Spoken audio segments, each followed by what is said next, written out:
Good evening, my name is Arlene Herson. The name of the show is Getting to Know You, and that's exactly what we're going to do. Tonight we're going to get to know a man whose talent is timeless, a man who epitomizes romance, glamour, and excitement with his music and movements, the greatest living interpreter of flamenco, a legend in his own time, the incredible Jose Greco, and let's get to know him.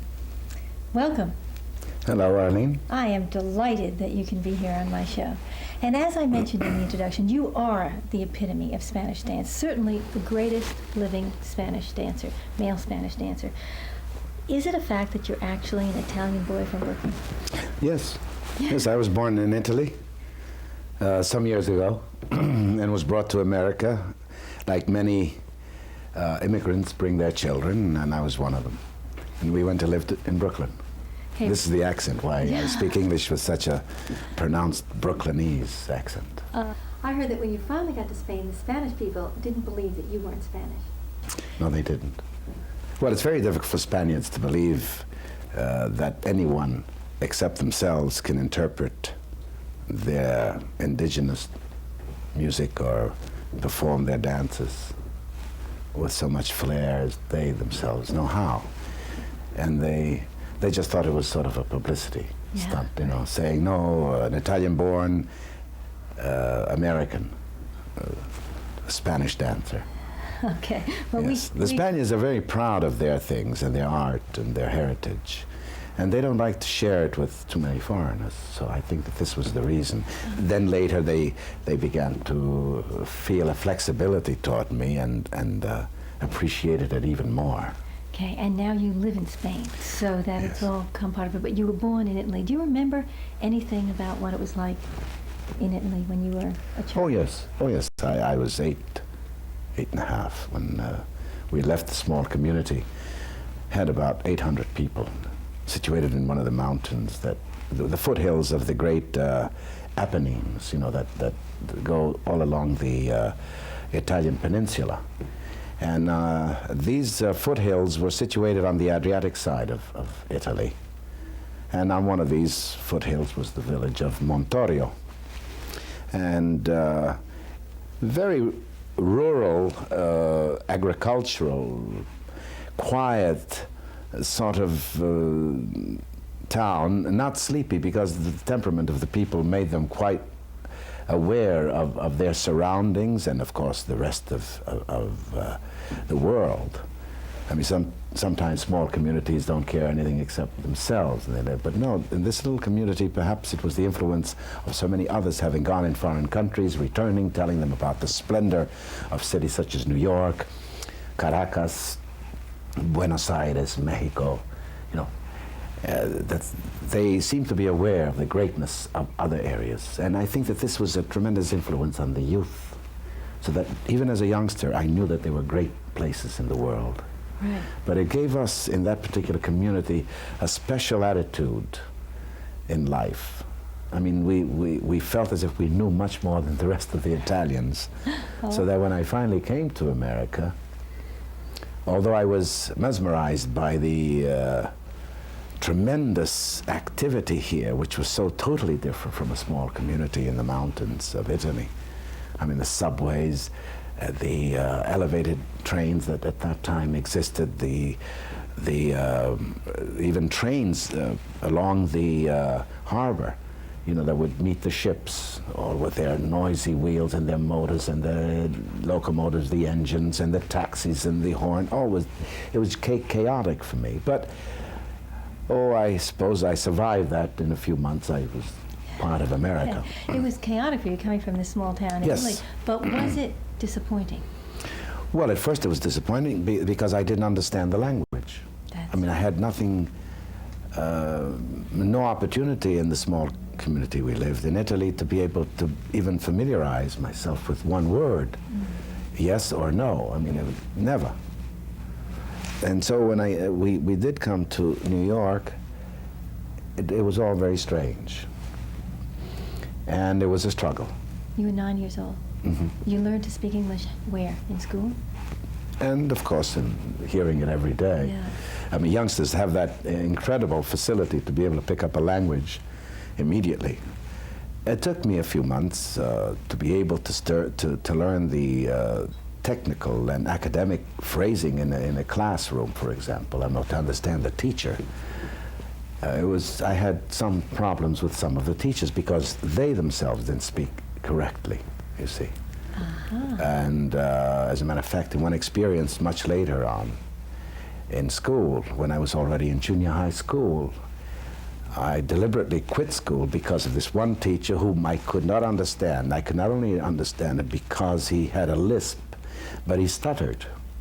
So I was already having difficulty learning the language, let alone lisping and stuttering. And it was a biology teacher. Terrific. And he had a system which was then very popular at school, that you had to copy everything he wrote down, and as he wrote it, he would speak it. And it never sounded phonetically as what I would read on the board, so that we'd have to do this in 10 minutes, the last 10 minutes of the class. And it was quite a struggle, and of course I'd make many mistakes. So when I returned the next day and there'd be a test or something like that, he would fail me. And I would try to explain to him that I did not understand it. No. Okay. I said, no more school. So you quit school? Well, I went to art school, and there we had a blend of the majoring was, of course, art, sculpture, painting, drawing, and then we did have some academic complementary classes. And I hear that you are a very talented artist, but we're glad you didn't go into art. You went into dance, and after this break, we're going to find out how you did that. We're speaking with Jose Greco, and we'll be right back after these messages. We're back with my very special guest, Jose Greco. We were talking about you were going in school. You dropped out of school. You went to art school, but what you really have spent your life doing is dancing. How did that come into your life? Well, now, I didn't drop out of school. As I said, when I decided to drop out of that particular high school, I was permitted to go to the art school, providing that they had complementary academic learning, so that I did finish. I did get my diploma, of school, but only because I was much more better painter than I was in the academics. Do you still paint? No. No. I just didn't have any more time. Right. I didn't realize that when I got involved with dancing that it took all of my time. How did you get involved with dancing? Well, at first it was just one of those natural things that occur in any family. Everyone in the neighborhood boasted that they knew how to play a musical instrument, or they knew how to dance, or that they sang. I mean, all these people that we lived with and neighbors, they were all Mediterraneans. Some of them were Greeks, and some of them were Portuguese, and others were French or Sicilians or Italians, and some were Spanish. And they more or less lived the same lives in their own countries when they lived there, and when they came, they continued these traditions. They would celebrate the same feasts the same way. A birthday, everybody would take out their guitars, everybody their accordions, the tambourines, the castanets, or whatever, and there would be festivities. They would sing and dance. And it was in this environment that I grew up during the festive years. With time, some of the children began to get involved in studying things more seriously. Sometimes it was the guitar, sometimes it was piano, other times it would be dance or theater, acting, whatever. Well, these immediate neighbors had friends who liked to dance and liked to sing. And it was through those neighbors that my sister began to get involved. I was too busy with my own youthful problems to know what was going on, but slowly and subconsciously I was driven into that same circle. And my mother, seeing the dangers involved in youngsters, particularly at my age, this was now 10, 12, 13, with other youngsters in the neighborhood, stealing or robbing, or these were tough years. It was the 1928, 29, 1930. And America was going through a terrible depression, so there was no money, and so youngsters would steal and would try to make something to be able to justify their needs. My mother, being very much afraid of this, would find any excuse to be able to get me out of that. And so she said I should go with my sister. I should go to the art school. I should take classes. And so I would go. You went with your sister while she was studying Spanish dancing, is that? Yes, But because you the, did what? the friends that she had made wanted to dance Spanish, you know, so that she went and danced Spanish. Well, she recognized what this type of dancing was because we had friends and neighbors that were Spaniards. And so I began to just sit and watch, you know, and then learn subconsciously. I began to like it, but not to the degree of wanting to actually perform, until at the art school, which I was attending. Every year they would give a sort of a big function. The club, the artistic club of the art school, and you were only permitted if you had a sort of a hobby that had nothing to do with painting. I mean, if you liked music, you would be a pianist. If you liked to sing, you could sing. If you want to dance, you could dance, but you had to manifest it. And everyone would take these particular tests, or at least would give an audition to see whether they would be approved. It would be either in sports, in fencing, in boxing, in music and dance. And of course, it gives the opportunity to enter this very sacred order of the closed arts club. And to be able to attend the function, the dances that were given in some very exclusive hotel, or perhaps on one of those fantastic transatlantic liners, you know, the Italian-German ships or the French ships, you see. And I told them that I was dancing. And they said, well, if you dance, then, of course, so they gave a prelude to the big feast, where I was invited with my sister to perform. And so we did a Spanish dance. And of course, it was accepted, it was applauded, and I became one of the elite in the little group. Of course, I was only then 16, where they were 18, 19 years old. But I began to find my way. And because of this acceptance, I said, well, if they look upon the dance as something quite special, and perhaps I might pursue it even deeper and become more impressive maybe next time. And so it went. Yes, and you did become very impressive and made it into an outstanding career, which we're going to talk about when we come back. We're speaking with Jose Greco, and we'll be back in just a few minutes. We're back with my guest, Jose Greco. Dance started for you then when you were a teenager, very young. Women seem to have come into your life also when you were very young and have lasted a long time, which we're going to talk about more in your book, because you said a lot of things that I'd like to talk further about. But you were married for the first time when you were just in your teens, were you not? Mm-hmm. How old were you? Oh, I guess not quite 17. And how long did that marriage last? Well, it officially, I think about a year and a half, but amiably and as two people being together, probably just a month. A young man at 16 or 17 that's very profound and very sentimental will fall in love with depth and will find rapport and will find guidance and what you might say is protection in a woman. And I certainly needed it, or presumed that I felt that I needed it, because when I did fall in love, I felt so tremendously, deeply in love that I couldn't live or think except dance and a woman. And she must have sensed this. She was a little older than I am, but a very beautiful person, and beautiful in soul, beautiful in mind, intelligence, and so forth. But there was the age factor. But it was because of this influence and her illusions of becoming a great dancer that provoked my wanting to achieve the greater heights in dance to justify the love that I had. And so it provoked my studying and dedication. But it also caused another thing. As I began to achieve better technique, I began to understand that it was a total dedication, and I could not really justify being a husband. I was, first of all, too young to understand what a husband is supposed to be.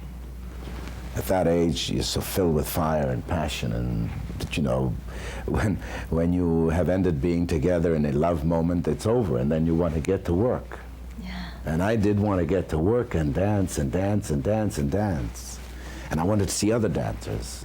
And she wanted to live at home and converse and talk and plan. And of course, I didn't want to plan anything except I wanted to become a great dancer. Yeah, and you did, and you wanted to dance a dance, and you did, but also there were always women, women, women, all the time. You've been married 3 times, really 4 because you had 1 common law wife. Yes. 6 children, 3 of them out of wedlock, I believe. You talk very candidly in your book about being married and having mistresses as though it was your due, that you were entitled. And I don't know that I was entitled to that. I just felt the circumstances presented themselves, and there was nothing I could do about it, except just live the life as it seemed to have come to me at this particular time. Because even in those years when I had already achieved recognition, I was still searching to achieve greater heights in my artistic evocation. And I think that this was always the problem, that at the given moment of decision, to be able to elect whether I wanted to be a very good, perfect husband and leave it at that, or I was going to search for greater horizons in my artistic needs, I selected those. Okay, and being a lover was part of that. Yes, I gave it importance only because the publishers thought that it would make a better book. You know, this was a book that when we started out must have been approximately about 1,000 and so many pages, The Galley, and then we cut it down to 200 and so many pages. Okay. So the real important part of that book was taken out. Okay, but the lover part was put in, and I like the fact that it was in, so don't... Well, it was human. It was human, okay. Yes. We're going to take a break right now. We're speaking with Jose Greco, the lover, and we'll be right back after these messages. We're back with my guest, Jose Greco. You have really had an incredible career, not only as a sensational dancer, but you've been in movies. You were terrific in Ship of Fools. You played in Sombrero, where you had to hit Sid Charisse, which I wanted to ask you about, but you've also met some very special people. You know Frank Sinatra, became a friend of his, performed with him in Las Vegas. Can you tell us a little bit about your relationship with Frank Sinatra? Well, only that we're friendly. We still see each other, say hello whenever we're in the same city, and we kind of talk old times. Okay, in old times, there was a time that I read about in your book again, where you gambled together. Well, no, we didn't gamble together or playing against each other. No, what we did was to go and sit down at the same table and go through some of the experiences. Yeah, and it was quite exciting to see his reaction. I mean, although I followed him because I'm not a man that was brought into gambling. I mean, I did it like anyone who might enjoy the spirit of chance, but he must have done it for some times. And in his own life, I think he subconsciously knew that he was a winner. And he always would make a remark like that. It's a horse or a person, an individual, a thing. He would classify it immediately as being a loser or a winner. And there is exactly the story of all humanity. I mean, you're either a winner or you're a loser, you know. And he always sensed that he was a winner. And because of it, he didn't fear gambling. And he would bet any amount. I could never afford that kind of money that he bet, you see. But it seemed to have established his philosophy, why he did it. He knew that he was going to win. Or he might lose, you know, the chances of gaming and gambling are quite established. But he knew that he was one of the lucky ones. Okay, but you were lucky when you gambled. Yes, but I was lucky because I played with him, you see. Oh, all right. And not against what he would do. And at one time, you know, he had given me a quantity of chips, and I don't even remember what they were, but when they returned them to me, we were going up to prepare for the evening performance. I took all the chips. I don't know, I had maybe 50 or 60 in my pockets, and I said, well, Frankie, I don't want to carry this. He says, no, he says, save them for later. You know, he says, you hold on to them. And of course, when after the first show, we went back at the tables, I saw that the color of the chips, you know, were $100 chips. So I must have been, you know, about $15,000 in chips. Wow. So I, you know, played with them and won again, and then I said, I owe you all this money. He says, that's, you know, be my guest. You know, he says, I won too. That's nice. Yes, he did that quite often. Be my guest for $15,000? Well, I remember the very thing that impressed me. We were invited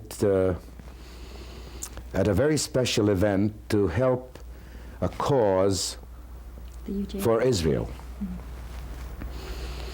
And the then manager, general manager of Caesar's Palace, was the president in Las Vegas of this society that was going to give this benefit and then try to raise funds coming to about $1 million for that particular period in Vegas. And of course they asked all the artists of Las Vegas performing there, and we all attended, and of course everybody that was attended, the names, so forth, and how much would you donate, how much, so fine, everybody donated what they could.